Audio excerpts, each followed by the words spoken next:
В эфире новости в прямом эфире. Продолжаем освещать самые заметные события. В студии Валерия Наумова. Здравствуйте. Коротко о темах этого выпуска. Третий раз в Якутске проходит Северный форум. Расскажем, какие темы поднимались и чем примечателен форум в этом году. Сегодня, 29 сентября, отмечается Всемирный день сердца. В Якутии организовали медицинские посты, где можно получить консультацию по профилактике сердечно-сосудистых заболеваний. Самый масштабный проект в Якутске – это капитальный ремонт проспекта Ленина. Когда горожане смогут увидеть конечный результат? В Южно-Сахалинске проходит выездное совещание секретаря Совета безопасности Российской Федерации Николая Патрушева, в котором участие также принимает глава республики Саха-Якутия Айсен Николаев. Как заявил секретарь Совета безопасности, число нарушений в работе с закрытой информацией на Дальнем Востоке выросло втрое. Количество нарушений, создающих предпосылки к утечке информации ограниченного доступа в регионах Дальнего Востока, за год утроилось. Зачастую они связаны с небрежным отношением владельцев IT-ресурсов к требованиям защиты информации. Наибольший рост отмечается в Забайкальском крае, Сахалинской области, Еврейской автономной области и Чукотском автономном округе. Проблемы Арктики, транспортной доступности и влияние климата – все эти объемные темы обсуждаются на Северном форуме, который уже не первый год проходит в Якутске. Чем ознаменовался третий по счету форум и какие вопросы поднимаются в этом году, в материале Надежды Саханской. Российские и зарубежные эксперты, объединенные общей проблемой. В Якутске продолжает свою работу Северный форум по устойчивому развитию. Основными темами обсуждений в этом году стали проблемы адаптации региональных экономик к изменению климата и таянию вечной мерзлоты. Очень актуальная тема для нас сегодня. И, в общем-то, мы уже имеем какие-то научные результаты по исследованию этих процессов. Но, к сожалению, они подсказывают, что что-то у нас происходит. Насколько это долгосрочно или краткосрочно, пока еще твердого знания у нас нет. При этом надо проводить исследования. Северный форум проводится уже в третий раз, и, несмотря на пандемию, он продолжает объединять участников с различных уголков нашей страны. Вообще, Северный форум – это более 400 площадок для обсуждения различных вопросов, связанных так или иначе с многолетней мерзлотой. Вот, например, конференция «Устойчивый север», на которой сегодня поднимаются вопросы об обществе, политике, экономике и экологии на территории Крайнего Севера. Первые попытки создания универсального арктического форума предпринимались в Якутии еще в 90-е годы прошлого века. Однако в полной мере это удалось сделать 2 года назад, когда Якутск принял первый форум. Как подчеркивают сами эксперты, Арктика и Север – разные вещи. Вот про Арктику, да, это шокоустойчивость, это жизнестойкость арктических сообществ, арктической экономики. А Север тут немножко помягче. Тут как-то все-таки поближе к умеренной зоне, и тут можно еще говорить устойчивое развитие. Еще можно. Основной фокус экспертных дискуссий направлен на вопросы изменения климата и реакцию многолетней мерзлоты на потепление в Арктике. Учитывая, что форум проходит всего лишь трижды, многие эксперты сходятся во мнении. Необходимо непрерывно заниматься вопросами северной зоны страны и, более того, применять некоторые методики на практике, не ограничиваясь одними лишь обсуждениями. По мере того, как открывается новая сторона реальности, мы уделяем внимание тем аспектам, которые были недостаточно глубоко или недостаточно детально исследованы, проанализированы.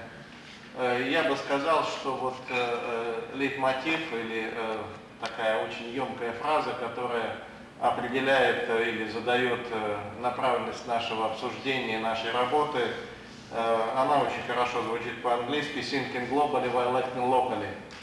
Думать глобально и действовать локально. И некоторые эксперты действительно планируют выходить на глобальный уровень сотрудничества. В рамках форума предусматривается организация межстрановых диалогов по арктической повестке в целях определения приоритетных и перспективных направлений сотрудничества. Прямые отношения с национальными правительствами не основаны на модели Баренца, морского арктического совета, который существует уже 25 лет. Теперь у нас должна быть такая же структура и здесь, где мы можем работать и независимо от того, что происходит в других частях мира, прочих конфликтов в Арктике. Нам нужно уметь работать вместе. Но теперь экологический ущерб добавился к экономическому, и вы знаете, с какой целью, и вы знаете, насколько это повредило местным.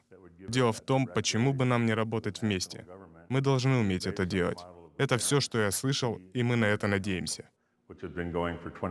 Сам форум продлится до 30 сентября. Деловая программа включает в себя около 70 мероприятий в гибридном формате, по итогам которых возможно появление интересных и важных решений. Надежда Саханская, Павел Пахомов, Якутск. Более 13,5 тысяч случаев ОРВИ зарегистрировали в Якутии.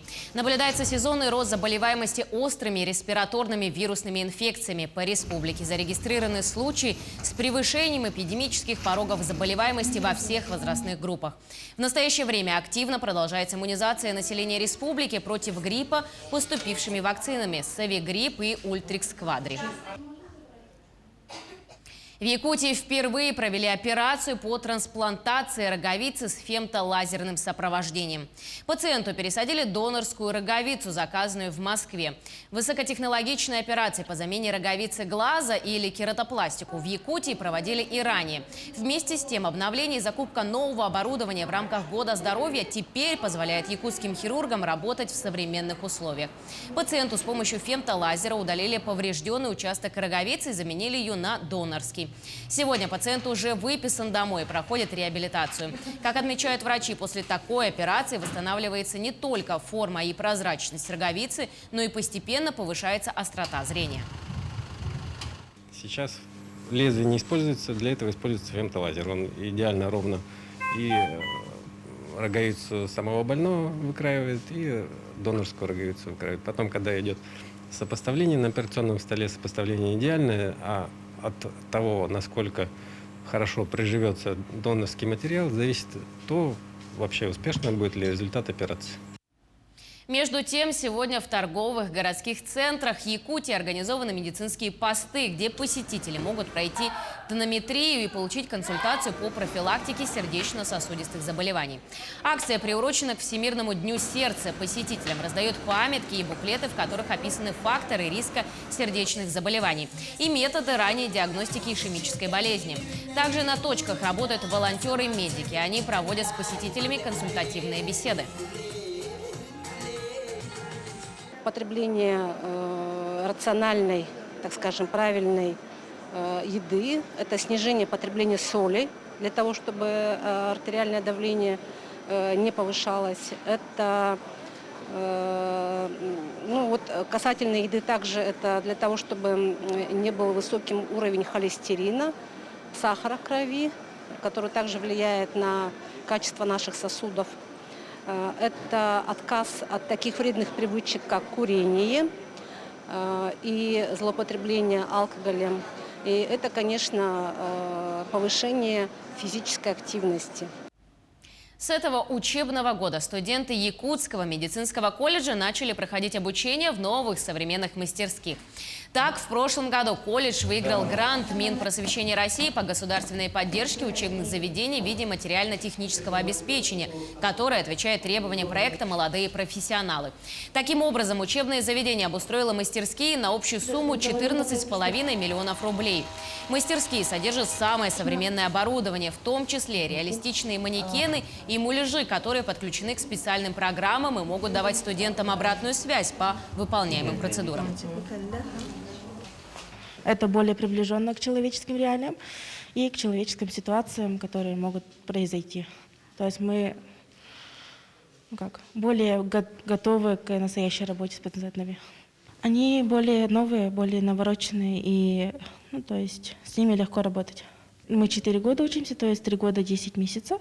В следующем году нас ждет диплом, потом аккредитация также. И после аккредитации сможем работать уже. 5 воспитанников Алданского центра помощи детям в этом году стали студентами политехнического техникума и заселились в общежитие. Правда, поселение не было беспроблемным. Вопрос решался при участии прокуратуры района. Однако всегда ли по закону получается во благо? С аргументами всех участников спорной ситуации знакомились наши корреспонденты. Денис – будущий электрогазосварщик, Вячеслав – автомеханик. Ребята дружат с детства, а поступив в Алданский политехникум, они стали соседями по комнате. Да, нормально живется тут. Все вроде есть, кровать, все тепло, хорошо. В общежитии студенты освоились, однако заселиться Денису, Вячеславу и 3 их товарищам было непросто. До недавнего времени они проживали в Алданском центре помощи детям. После зачисления в техникум встал вопрос о дальнейшем местожительстве. Останутся ли ребята в центре или отправятся в студенческое общежитие. Вопрос решился при участии прокуратуры Алданского района. Администрация техникума отказала нам в заселении, после чего мы были вынуждены обратиться в прокуратуру. По предписанию прокурора был решен вопрос, и дети были заселены в Алданский политехникум общежитие. Сироты и дети, оставшиеся без попечения родителей, относятся к представителям незащищенных слоев населения.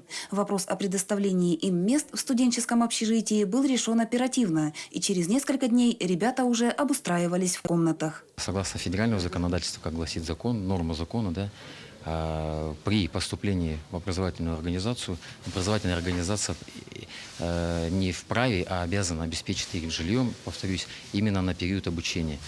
Между тем, отказ в заселении представители администрации политехникума обосновывали рядом аргументов. Во-первых, приоритет проживания в общежитии остается у иногородних ребят, а воспитанники центра имеют алданскую прописку. Вторая часть доводов касалась непосредственно условий проживания. В центре помощи детям и в общежитии политехникума эти самые условия существенно разнятся. У ребят развиваются связи со своими друзьями, знакомыми, полюбившимися воспитателями, потому что мы прекрасно понимаем, что в дальнейшем ребята уже ограничены в каких-либо правах для того, чтобы просто хотя бы туда попадать. Сложность ситуации заключалась в том, что все 5 студентов несовершеннолетние, и сейчас законных представителей у них нет. Проживая в общежитии политехникума, студенты остаются прописанными в Центре помощи детям. На данный момент мы не являемся законными представителями, так как они находятся на полном государственном обеспечении уже техникума Алданского. Нам по прописке, даже на временную прописку, ребят никто до настоящего времени не передал, а в этом случае это должно быть ходатайство непосредственно самого центра. В настоящее время стороны решают вопросы, касающиеся ответственности за подростков. Сотрудники прокуратуры Алданского района держат ситуацию на контроле. Федеральное законодательство оказалось исполнено, но насколько оптимальным стал результат для участников ситуации, однозначно сказать нельзя. Татьяна Вахнина, Георгий Баранов, Александр Лукин, Алдан. Строительно-монтажные работы на проспекте Ленина начнутся в октябре. В данный момент завершается первая фаза проекта, а именно работа по ремонту канализационного коллектора, который находится под землей. После этого будет дан старт второй фазе, включающей в себя строительно-монтажные работы дорожного полотна. В этом году будет отремонтирован участок от улицы Кулаковского до улицы Сдержинского. В период работ движение транспорта будет частично ограничено. Отметим, что капитальный ремонт проспекта Ленина является самым масштабным проектом в городе в рамках реализации национального проекта «Безопасные и качественные дороги». Полностью ремонт улицы будет завершен в 2023 году. Мы планируем перекрывать по полосам, чтобы в любом случае движение оставалось, но оно будет, конечно, ограничено для того, чтобы сократить количество транспорта на проспекте Ленина. Будем уводить части маршрутных автобусов на параллельные улицы Ярославского и Орджоникидзе. Именно с этой целью были в прошлом году отремонтирована улица Орджоникидзе. Там были сделаны автобусные карманы, заезды, чтобы можно было запустить автобусы по улице Орджоникидзе. К этому часу это все новости. До новых встреч в эфире.